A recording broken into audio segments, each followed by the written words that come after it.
Welcome to a new episode of Latinos Who Tech. My name is Hugo Castellanos. In this podcast, we talk with Latinos working in the tech industry and share tools on how to take your career to the next level. If you're watching the video version of this episode, remember to like the video and subscribe to our channel. If you're listening to the audio version, you can give us 5 stars on Google Podcasts, Spotify, and Apple Podcasts. Feedback is always welcome, so you can write to us at hello@latinoswhotech.com. Thank you for listening, and I hope you enjoy the episode. It's exciting. Yeah. So have you ever been to Coachella? I haven't. How do I describe this? There's a little part of me that just hates doing things when they're popular, not because I don't want to do them. See, this is one of those things. That's fine. Don't worry. I'm totally leaving that in. It's okay. Yeah, no, I haven't. And I never really wanted to because of the hype around it, which is a dumb reason to not want to join in on something that looks so fun. No, I was curious about it because you're a native Californian from... So I'm always curious about that because I know people travel from all over the world and... Yeah, I'm also a unique Californian. I come from a very small town.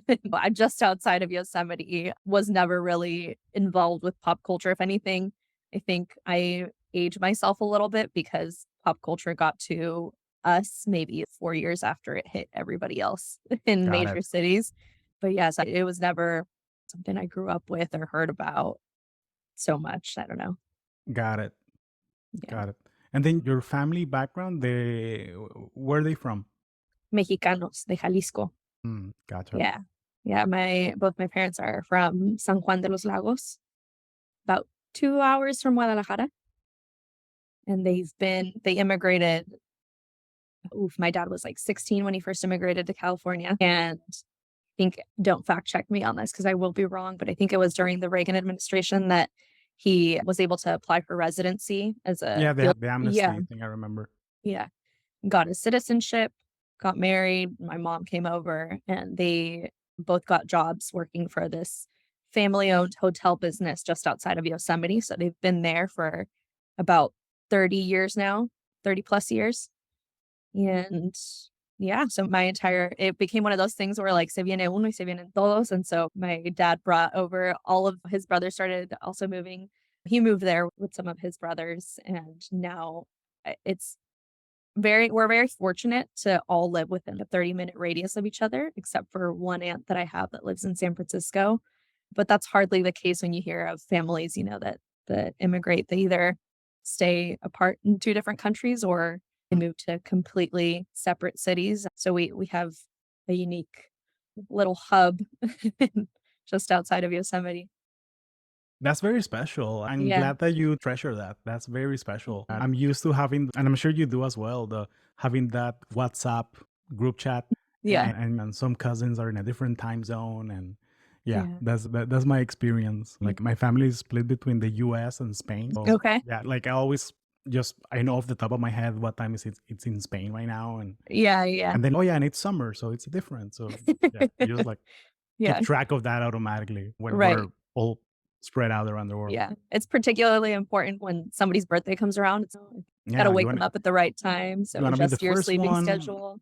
Yeah. You want to be the first one. You want to make sure you get it done. Yeah. So tell me a bit about yourself. Ooh, where do I start? Before I start, I need to ask you for clarification what first generation means. Because I don't know if I'm first generation or my parents are first generation, if they were the first to immigrate. The way I understand it is that first generation are the folks that actually migrate. Okay. And then the second generation are the ones that are born here in the US. So I guess I'm first, generation. You're second, but I think like you're more like 1.5. Yes. Because do you speak Spanish at home with your folks? Yeah, it was like you have to speak Spanish at home. My grandparents lived with us. I love your folks. Folks. Yeah. Nothing saddens me most that to meet people that are Latino, Latina, and they don't speak Spanish because that's been my experience a lot of times that I meet people that they yeah, like their parents are like, yeah, I don't want you to have an accent, so I'm not gonna teach you Spanish at all. Mhm. And it breaks my heart Yeah, because it's like you're close enough that part of their culture yeah, without asking them. And so it yeah. No, I agree. Actually, that's a great start right there of my story. So I am 1.5 for 1.5 generation Latina. So I was the first generation to be born in the States. I Given that I was in Yosemite in a very small public school, I think the idea of having bilingual education wasn't really a thing there. I don't even know if Mhm. it's really that adopted in the school system yet, but yeah, my parents were big on us speaking only Spanish at home. My grandparents both lived with us, on my mom's side my entire life.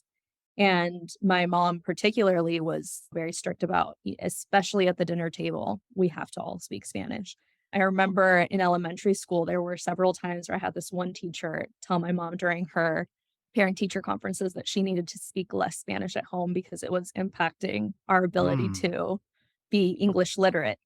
And I remember a different teacher actually commenting, she was my kindergarten and first grade teacher. And I think I saw her again at some point when I was in fifth grade, and she commented saying, "Congratulations, I see your accent's gone." And I was so saddened by that. It was, I think, the moment where I realized, "Oh, crap, like, I've assimilated." Like, I've completely now I'm at that place where I can totally code switch, and it's hard to acknowledge that, where it's like you can see that divide. But yeah, I am very lucky to be in a fully Spanish speaking household. I will say it's gotten diffused. I'm the oldest of 5. Trickling down the siblings, it's gotten harder to maintain the same level of Spanish literacy just because we've gotten comfortable and my grandparents are no longer with us. So it's not as big of a requirement as it was when I was younger. Yeah. Oh, thank you for sharing that. That's yeah, very similar experiences. Very similar Hmm. experiences. Especially when the younger generation grows up here, it's just harder. It's Yeah. harder to keep it. And I think that the generation after yours, they're gonna be full-blooded Americans. That's the best way Yeah. to describe it. And I find also that at least like because I lived in California for 8 years, and I Hmm. find that a lot of people they feel like, oh no, I'm Californian first and like American second. Yeah. It's like a very particular place in the world. And I think it's fantastic. It's a very different culture, it's a very special place. Yeah. Yeah, definitely. I'm curious on how do you get into biology and STEM? What was the Yeah. thing that motivated you to pursue a career? Especially because you grew up in this very small community close to Yosemite. I guess it's not the Central Valley, right? Or is it considered the Central Valley as well? Maybe. Yeah. Not really. I think so. It's an hour from, like, Merced and Atwater and those areas. Okay. I think that's still Gotcha. kind of Like the Central Valley. just for the people that listen to this, like to Yeah. have an idea, because people Yeah, so hear most people will know California and Fresno. right, you'd be surprised. Okay. You'd be surprised. People think LA, people think California and they think LA and Yep. Baywatch Yes. and they think that. And then when I tell them that, yeah, I would go to work with a sweater and a jacket because it's 40 degrees in winter. I'm like, Bay what in Area, yeah. California? Really? Yes. Like, Yeah. and We the have fog. seasons. Yeah. Yeah. Yeah. Yeah, So you have to remind people, people. yeah. So like the Central Valley is this very region of the country. Again, for the people that listen to this, that they Mhm. don't know, that is this region of the state that is very, their economy is mostly based on agriculture. Yep. And Yeah. then you have places where you grew up and it's mostly tourism. You know, people that go to Mhm. Yosemite, to the state parks and things like that. Yeah. Yeah. So I grew up in a small town just outside of the west entrance to Yosemite. So that town is called El Portal is how I grew up calling it, but for the sake of this podcast, it's called El Portal. Yeah, it was like population 600. And I think because I grew up in such an environmentally enthusiastic place, I think that inherently gave me a passion for the life sciences. My school system had a partnership with the National Park Service where they took us on field trips like twice a month into the park, explore your backyard type of scenario. And it was like hiking and meditating and climbing, and skiing was actually one of our That's so physical education California. That's so requirements. Yeah, I California. Yeah, know. I'm gonna have a program. Let's teach the kids how to meditate. And yeah, Yeah. that's Yeah, very I know. California. It was a very hippie town and I loved it. Still love it through and through. But yeah, so I was fortunate enough to have this much interface with the natural world around me and had very supportive teachers that encouraged that sort of inquisitive nature. And so I think that's where I started to adapt this scientist mindset of let's question everything and let's dig a little deeper. When I was around 10 years old, I didn't really think about, what I knew that I wanted to be a scientist, but didn't know what areas of science interested me. I was good at math and I was good at science, but also because I was bad at English at the time. So it was easier for me to be good at math and science. Yeah. And so it was by default, but also I'm just going to own it and say that it was a strength. My aunt, when I was around 10 years old, my mom's sister got cancer and she passed away. And I think that's when I don't talk about this often, but I think that's when the idea of going into medicine started to pop Mm, into my head. But I didn't like the idea of being a doctor or going to med school. So into middle school and high school, I still obviously these subject areas were my strengths, and I had a biology teacher at the time that made me really interested in cell biology and like genetics. So that's more of what I was looking into when I went into college and I got my bachelor's in general biology from the University of Louvain. My time there, I was also interning at a nearby graduate school, Keck Graduate Institute in Claremont, California. And that's where I had my first dabble into biotech and pharma and what really launched me into the field that I'm in now. And at the time, it just seemed like what was easy because it was there. And then it ended up right. being something that I liked and I was actually good at. And I like the pace of the industry. So yeah, now I'm here. So, what's your day to day like in your Yeah. startup? Yeah. So it's variable. I think to give you I guess, a brief on what I've done in previous jobs and how I Mm, into this job. I think when I first spoke with you, it was my first job in the industry. I was working for a contract manufacturing I remember. Yeah, you were company. talking So about, you had a bunch of questions about being a contractor and switching to full time and yeah, how yeah, to do that strategy of switching. And yeah. You actually came around at a very difficult time for me in my career. I was a pandemic employee. I had just finished my master's, peak year of the pandemic, right? 2020 in June. I moved to San Diego and I took this job with a CMO. And I was there for 2 months when I realized it just was not for me. And I didn't think that the industry wasn't for me at the time. I just really was having a hard time with the culture at that company. There was a lot of sexism and locker room talk. And I was scared to quit that job because it was my first job. I'm like, no, you have to keep this for at least a year. Come yeah, on. Like at minimum 6 months. Like you cannot be quitting after 2 months. Surprised I left after 4. So I really had to have a difficult conversation with myself and say, if you start putting up with this stuff now, you're going to continue to do that for the rest of your career. So that's when I was looking into taking an easy out, was like get a contract role. And it doesn't matter if it's not direct hire and it's not full mm, time or whatever. And that's around the time I first came into contact with you. I'm forever thankful for the 7 months that followed, where I went to Gilead Sciences, and I was working in analytical development there. There's an amazing group of leaders. Actually, a lot of them I came across through your podcast and their web of connections. They have a very good Latino community. yeah, the power of Great company. connections. That's Yeah. all around us. Yes. Yeah. So I spent some time there working in analytical development, basically developing assays that would test the potency of a drug, of a biologic. And after doing that work, it felt a little too routine for me, and I kind of wanted to get back into the grind of process development, and it tends to be a different pace from analytical development. I think in most companies, analytical development's a little sleepy, and process development's just, like, insane. Like, everywhere I've been at least, and from people I've connected with, it just seems to be the energy of the people that are running around like chickens with their heads cut off in the lab are usually Mm, in PD. So I met somebody who was hiring for a research associate at Fate Therapeutics.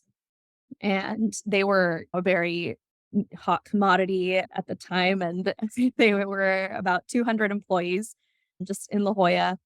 And the hiring manager and I really connected. His name's Antonio, by the way. Shout out. He was my first connection that I connected to culturally in my Hmm. industry, in my jobs, or working day to day with.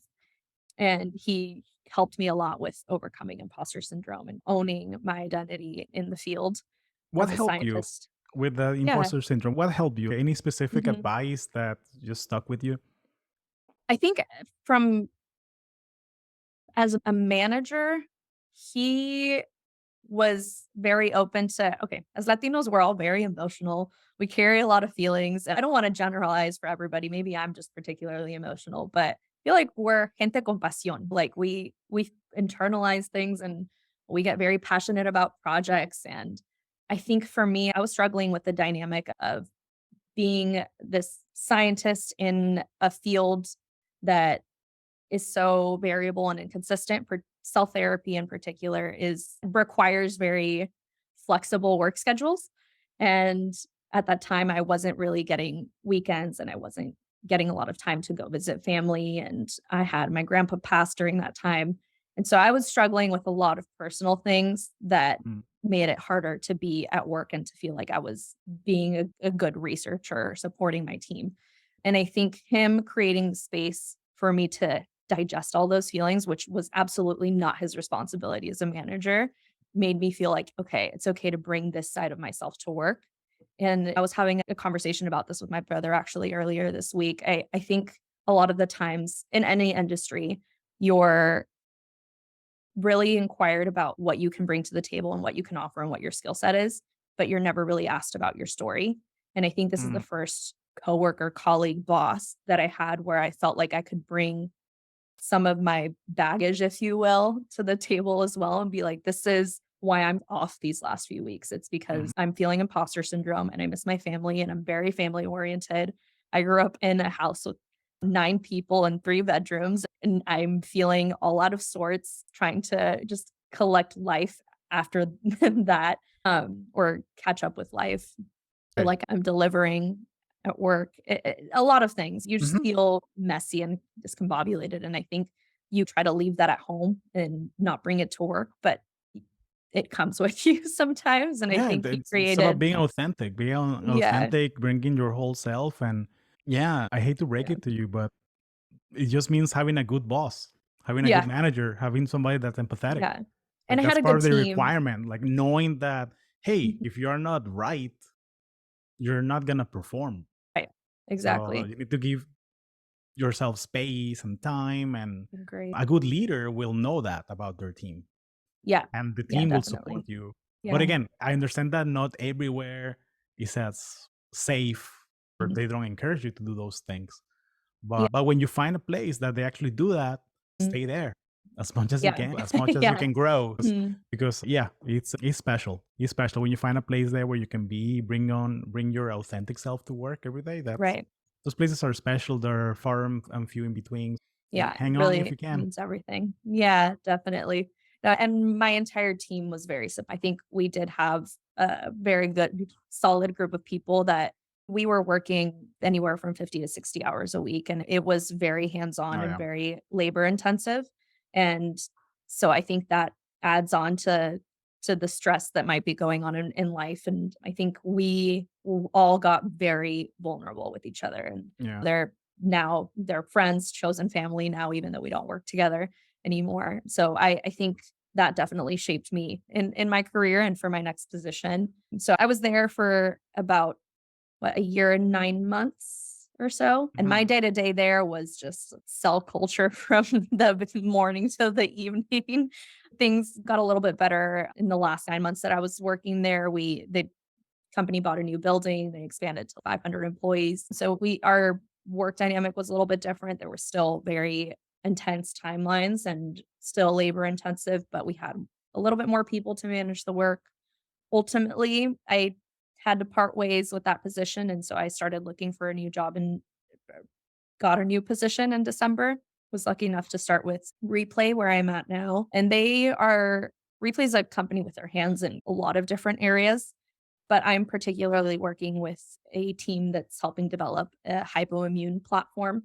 So to talk a little bit about the cell therapy side, I'm sure you're familiar with hearing about autologous versus allogeneic therapies, cell therapies that are derived from the patient versus those that are off Yeah, the I'm shelf not or donor not really derived. familiar with that, Okay. but maybe you can give us like a primer on what problem are you trying to solve Yeah. and Yeah. for who are you trying to solve this? Mhm. Is this something that's going to help the drug manufacturers? Is this something Yeah. that's going to help patients?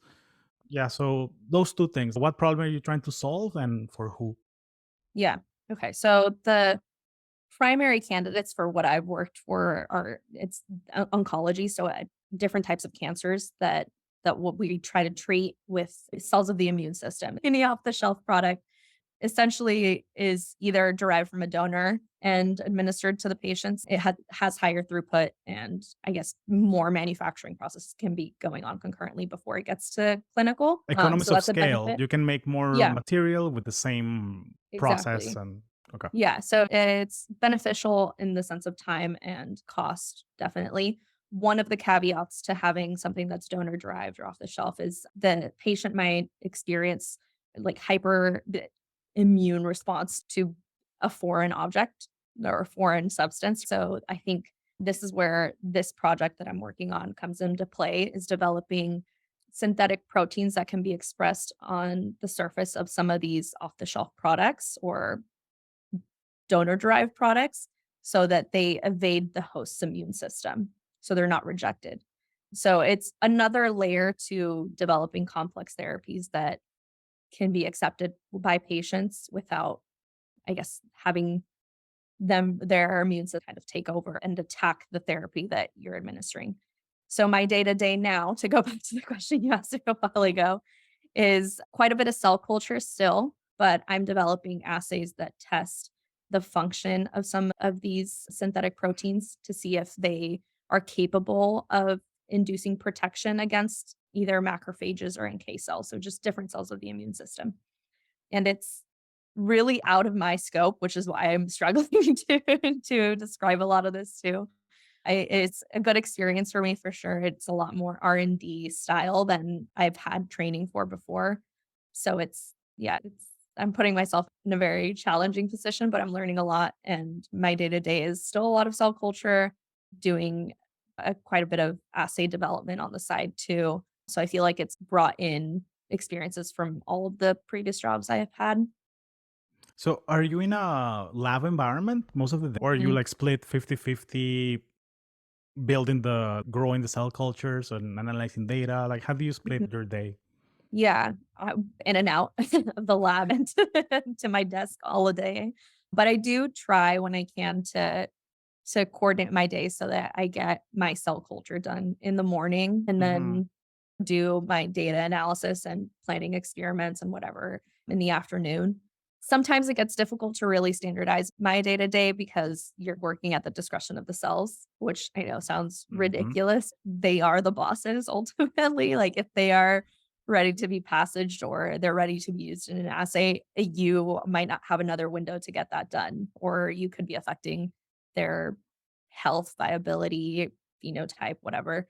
There's like biological sensitivity to what we do sometimes, which is Hmm. why I really don't have a strict routine. It has to always be flexible. You're curing cancer. So that's eventually like it boils down to that. I know that is Yeah. one piece of a huge project, but that's the goal eventually, right? Do Yeah. treatments and therapies that can help people.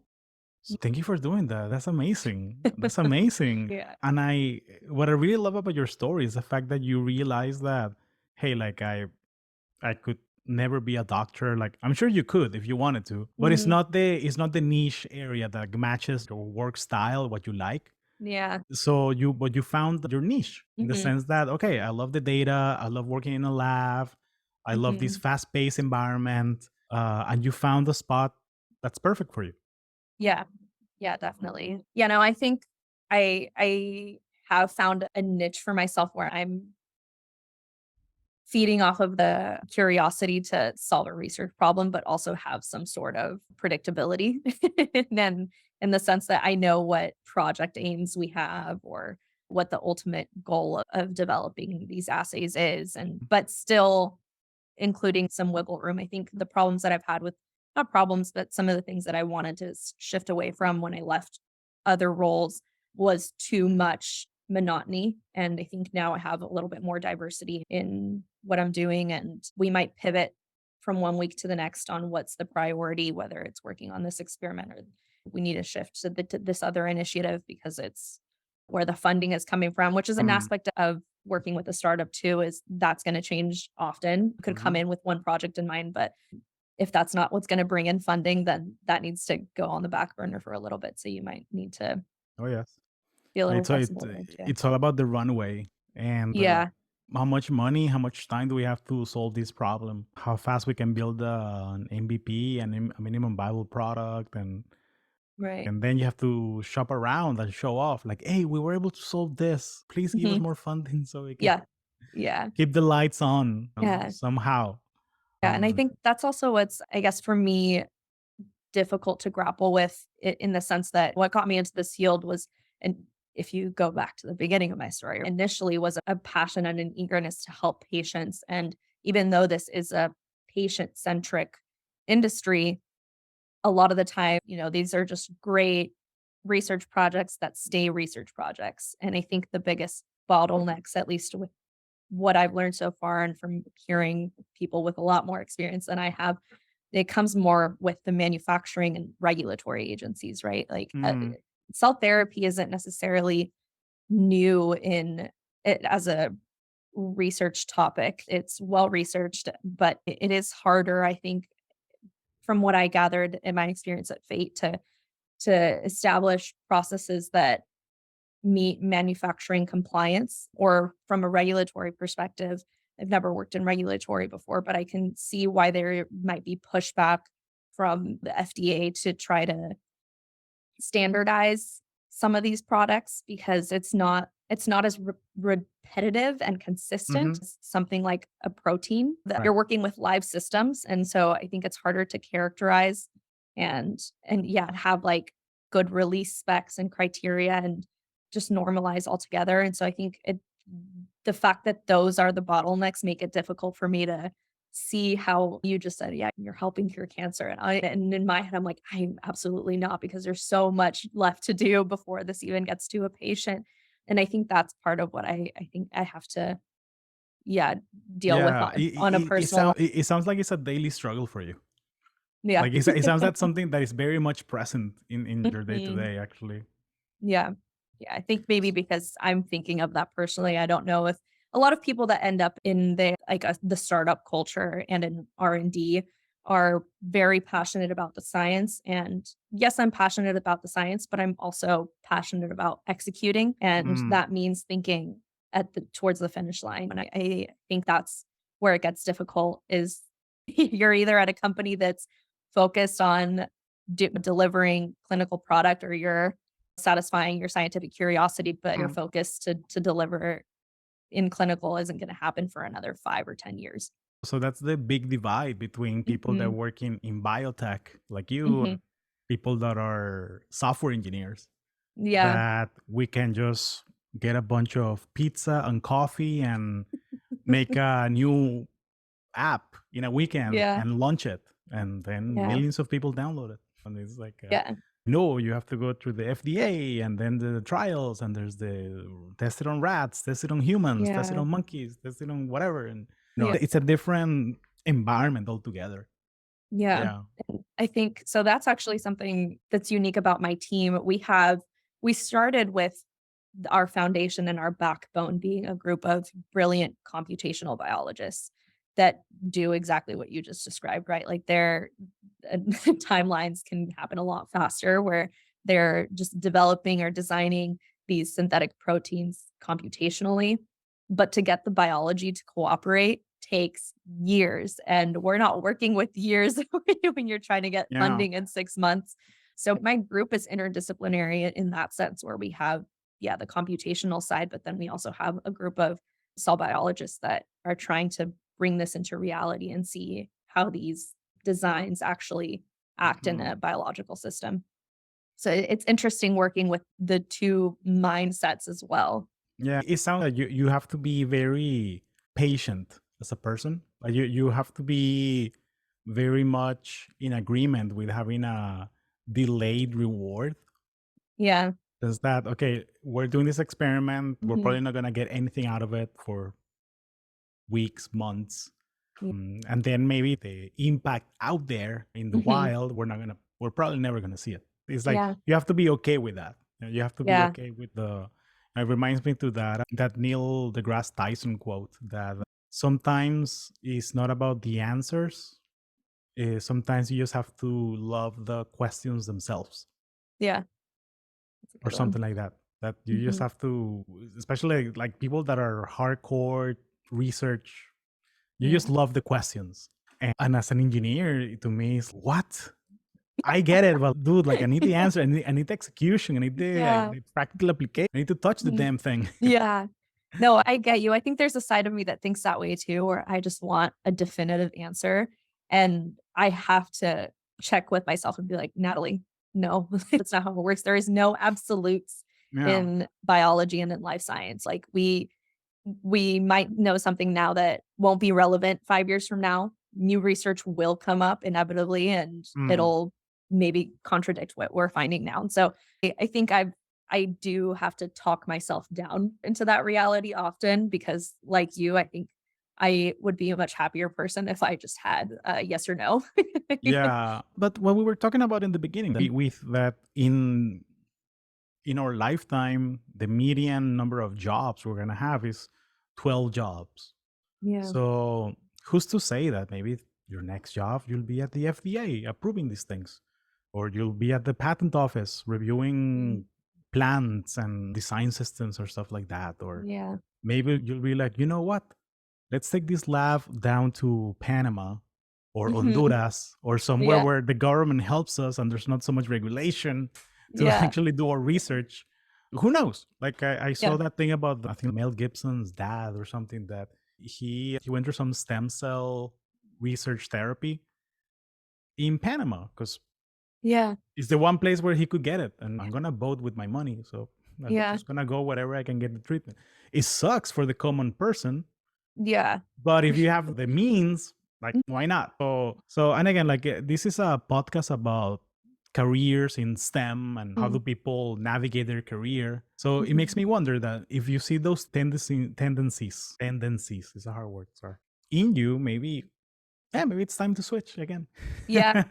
I think so. I think I've been itching for a season in my life where I can, yeah, explore maybe I'm getting tired of the bench. Yeah, And it's frustrating that it's so early because so many scientists, like, do it for yeah. 20 years, but then I know that if I'm finding out this early, it's probably for a reason, and I can find more success elsewhere.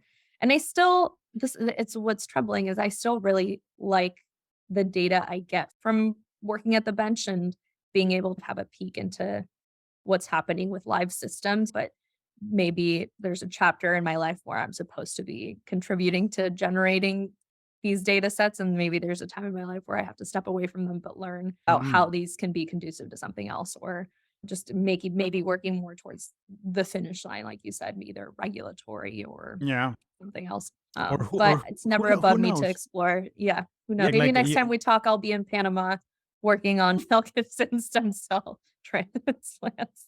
I feel like you owe it to yourself. Yeah. If you have that pool telling you that, listen, I love the job, the day to day, Mm. I really enjoy it, but there's a big piece that's missing. Because yeah, you have these. There's that cliche saying that you have only one life. Like, oh, you have 12 lives. Like you're a different person every decade, Yeah. every 8 years. You're like a different person. Just reinvent yourself. Yeah. Who's to say that you can just go to a data science boot camp, learn data, and now you're a computational biologist? Yeah, so there's this person I want you to meet. I'll Mm. drop it in the chat. Yeah. He's a data scientist at a therapeutic startup in Boston. Okay. So he's one of those guys that does Uh-huh. synthetic proteins and CRISPR and stuff like that. Yeah. So yeah, so I would like you to meet him. And he's been to the podcast before. So his name is Okay. Gabriel Golser. He's great guy, super open to Mhm. mentor other people. So This is awesome. yeah. Yeah, you've never failed me with connections, so this is a great That's one to what that jump on. that's Yeah. what I do. He went to this Uh-huh. little school. It's called Harvard or something. I don't know. It's like a small college. It's a private college, a small. Yeah. Yeah. So we know that. So patience is a big skill to have when you go into the biological sciences. What would you say are some of the other skills that or traits that like a young Latino should develop to be successful in STEM Yeah. besides patience? Ooh. I think curiosity is the biggest force for Mm. being successful. It goes back to the point you made earlier. You have to be more passionate about the question than the answer, I think, to be successful. And I think that inherently yields patience for most people, not for me. I'm still very impatient. But if we're talking about like the Latino characteristics that make you successful in STEM, so I think that's where I want to focus is what do we inherently already have in us that make us successful in this area. I think the ability to code switch is something that maybe we don't pull on often enough or we don't think that we're doing. It just happens naturally, but when you're working in STEM or biotech, life sciences, you're always having to tier to a completely different audience, right? I think it's very powerful to so the people that I admire the most are people who can shift their conversation from very dense science Hmm. to very watered down science, or it's still scientific and Oh technical, yes. to business minded people. And I think that those folks tend to be the most successful when they know really how to shift, which is something very it's strangely difficult to come across in biotech. I've met more people that tend to hover around the let me overcomplicate this and sound as intelligent as I can, but nobody Yeah. knows what you're saying. Like very jargon filled Yeah, like conversations. unnecessary details, Yeah. not enough analogies, or yeah. Yeah, and it's a very egotistical way, I think, to lead and communicate with people because it's focused around the how much do I know, not how much can I teach you or how much can we talk. Mhm. It's not very collaborative. So I think You got it. Latinos inherently are you're always switching from the okay, right now I'm a sobrina and I'm gonna be my sobrina self. And then now I'm a big I'm putting on my big sister hat, whatever. And then your professional side and your English comes out and whatever you're switching between, but Mhm. I think it's a skill that we just have already naturally because we're existing in multiple worlds within families and personal life and then work and school. And I think that it's something that you could really use to your advantage in STEM if you take it with the approach that you want to be able to connect with as many people as possible. That's one. It's another skill to have. Yeah. I don't know if I can think of another one. Yeah, no, but that was fantastic. Yeah. That's exactly what I was looking for. Yeah, no, Mhm. code switching is something that we take for granted. The fact that Yeah. because we have to do it constantly, and I find that working remotely, it takes a toll. It takes a toll Yeah. because Yeah.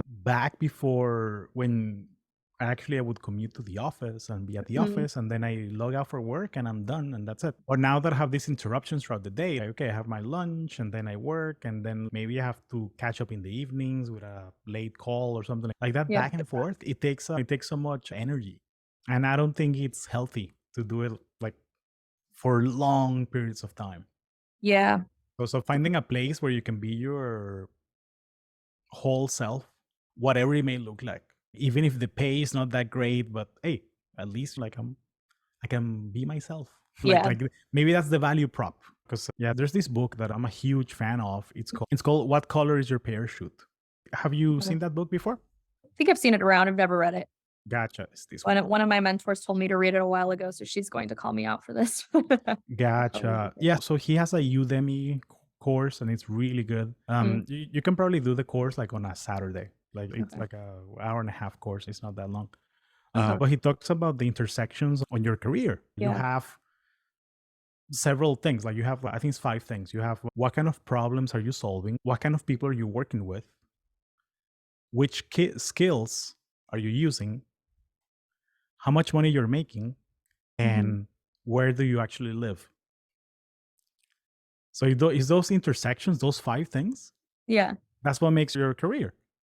So like maybe you're not making a lot of money, but you're living in the place where you love living, you're working with people you enjoy working with, you're using the skill sets that you want to use. Mm. So Yeah, so you look at, okay, so which of these five things do you value more? So Yeah. maybe make sure that the top two, like you're meeting them. Yeah. So yeah, so it's an exercise on finding from those five which ones are a match for you right Mhm. now. Yeah. And the idea is that you do it like every 5 years or so, just to Mhm. checkpoint. Am I still in the Yeah. right place? No? Yeah. Okay, let's start looking. Mhm. But treat it like something fun. Yeah. It's because again, it's your life. You should have some fun while you're at it. Yeah, yeah. What advice do you have for I feel like we're in a culture that's chronically optimizing, right? If okay, I got the house, I got the location, I got the pay. Now I just need to get the culture. So my next move is to find the culture. So we're constantly trying to have it all. What advice do you have for stepping away from that mindset where you're okay with compromising some things, or how do you prioritize what's the most important to you at this time in your life and be okay with sacrificing the rest? Stop comparing yourself to other people. Mm. That's the big thing. So leaving social media for me was a huge thing. I stopped using it as a tool to distract myself. Yeah. So I stopped looking at, oh yeah, look at my friend that just went to Bali, or oh, look at my friend that is in Italy right now, and oh, look at my friend that's a digital nomad and is Mhm. backpacking through Europe. And because I think that when I was younger, I was Mhm. comparing myself to other people, and it almost felt like a performance piece Yeah. to show off, oh, these are all the cool things I'm doing. Mhm. And it's not healthy. Yeah. It's not healthy. Like it's cheesy, but you should compare yourself to who you are, who you were the day before. Yeah. And then you do that for enough days in a row, and guess what? You're going to become a better person. Yeah. So finding what do you actually care about. Like when I lived in Silicon Valley, I cared about doing all these events and networking and getting those promotions and climbing that ladder and making money. And then pandemic happened and it's, oh wait, none of the things that kept me here are still going on. None of the Right. events, like going to the beach and the beach is closed. Oh my Yeah. God, what the heck? Yeah. Really? Okay. Yes. And I'm like, okay, okay, time to, okay, ciao, California. You've been great. I'll see you in a few years. Yeah. Yeah, so I switched to a place where I'm back home in Florida and I feel great because I feel I can Mhm. be my whole self here. Yeah. I'm not the only one with an accent here. Yeah, that's really good Yeah, advice. yeah. So that's the big one for me. Stop comparing yourself to others. You can look at other people for inspiration. You can look at other people for advice in the sense of, hey, you're working at this amazing startup that Mhm. does this, that solves this problem that I really want to solve. How do I get in there? What worked for you? Yeah. But you need to do the hard work first on what do you actually want. Like if it's important for you to be in a place where you're not the only Latina, then stalk some Latinas in LinkedIn and find out where they work and ask Yeah. them, like, how do you feel about where you are? Are you the Mhm. only one? Or like Yeah. actually look for people that look like you. Yeah. And that's one of the reasons why I do this podcast is because I want to build this index of people that look like me and they talk like me and that they work in tech. And I Yeah. don't care if they work at Google or Facebook or in life sciences or these things. Like it's people that are like, for us, it's more about being Latino first and then working in tech. So it's Latinos who tech. Yeah. Yeah. So that's the way I look at it. It's finding out what you want first. Finding out what you want Yeah. first. I like that. Yeah. And yeah, comparing yourself to other people, that's not the way. That's not the way Yeah. because I also thought that I wanted to have the huge house with a huge backyard. And now like and it's funny because like watch the remodeling shows or stuff like that Mhm. and it's like, wow, that house is gorgeous. And then I'm with my wife and I'm like, ¿y quién va a limpiar esa vaina? O sea, who's gonna clean that house? What are we gonna do? Like a 5-bedroom house? And then, yeah, I think these 3 we're fine. Like with this 3-bedroom, 3 bathroom, Yeah. we're perfectly fine. It's only the Yeah. two of us, and whenever we like Mhm. host people, like it's fine. Yeah.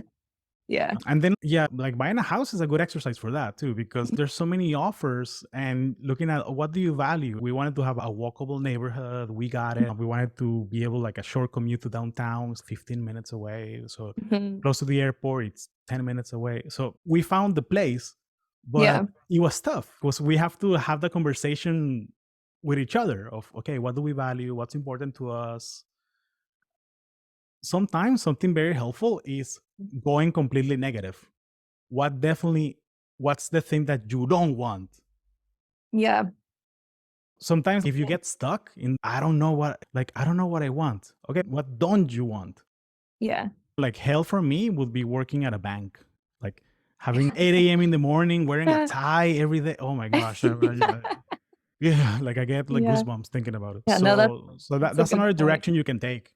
You know, The like elimination diet for life kind of thing. uh-huh, Where, you know. uh-huh. That's a good Yeah. starting point. Just like writing Yeah. things down and revisiting them just every so Mhm. often.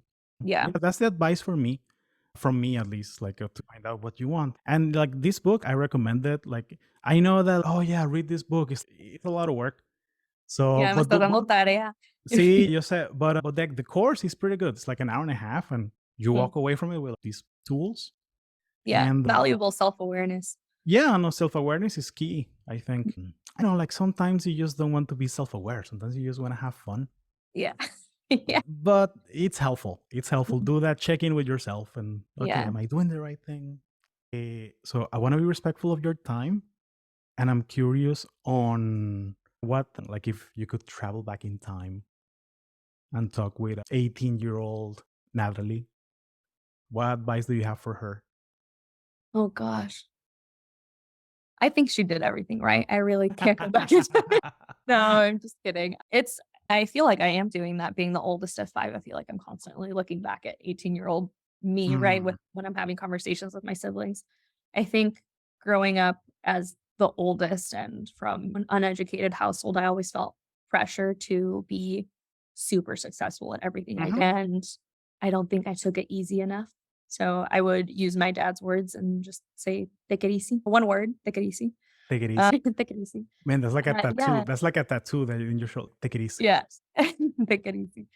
Yeah, my siblings are under that same pressure, so I think that it seems to be a cultural thing. I think if I were to go back and talk to myself, I would say to breathe and take a gap year and Mm, maybe explore life a little bit more, 'cause I think that might contribute to why I have this, like, chronic need to hop and see what the next best thing is and, "No, this is a fit. No, this isn't."